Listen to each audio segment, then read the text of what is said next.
एक दशक से ज्यादा समय से साकेत कोर्ट में प्रैक्टिस कर रही अनुराग रीता को इन दिनों कानून की नई किताब पढ़नी पड़ रही है।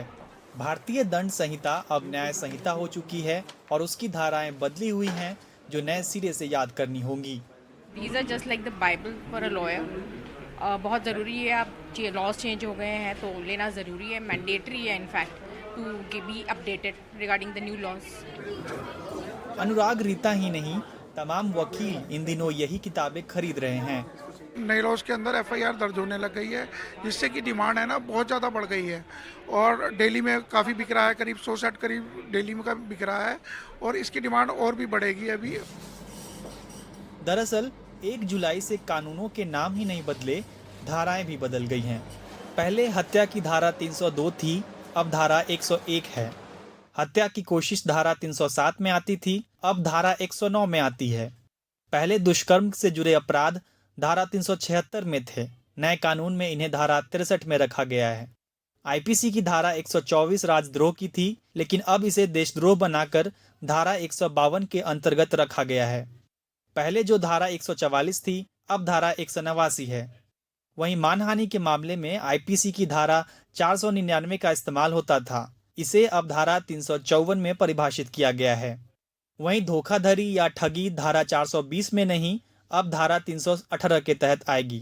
कभी अगर जो मैं आर्ग्यू करने जाता हूँ तो मेरे दिमाग में पुराने सेक्शंस ही आते हैं और मैं उसी पॉइंट को लेकर के आर्ग्यू करता हूँ, पर वहाँ पे सामने वाले को चाहिए कि नए वाला सेक्शंस के साथ में।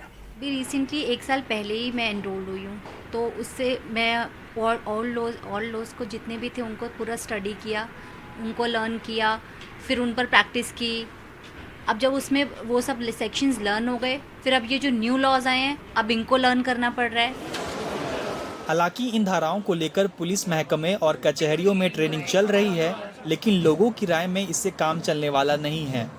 जो अभी नए लॉज आए हैं सारे, तो उसकी जो बेसिक प्रेपरेशन है, जो हम उसकी बेसिक नॉलेज ले सकते हैं, उसके लिए साकेत बार ने हमारे लिए इनिशियली यहाँ पे क्लासेस कंडक्ट की थी, जहाँ पर जजेस ने भी हमारी कुछ क्लासेस ली, कुछ जो है इंस्टीट्यूट से भी आके कुछ लोगों ने क्लासेस ली, जिसमें उन्होंने हमें बेसिक अवेयरनेस दी रिगार्डिंग दी लॉज कि क्या क्या चेंजेस आए हैं।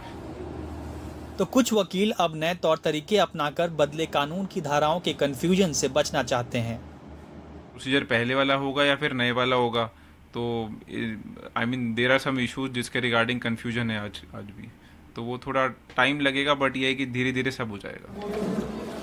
हालांकि पुराने मामले पुराने कानून से ही आगे चलेंगे, मतलब अगले कई दशक तक नए और पुराने दोनों कानून साथ साथ चलने वाले हैं। साल 1997 में आई कमल हसन की वो सुपरहिट फिल्म अगर आज रिलीज होती तो उसका नाम चाची 420 नहीं, चाची 318 होता।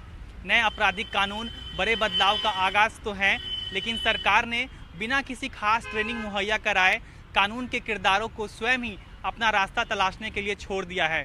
यानी भूलने और सीखने की ये प्रक्रिया लंबी चलेगी। दिल्ली से अतुल रंजन, एनडीटीवी इंडिया के लिए।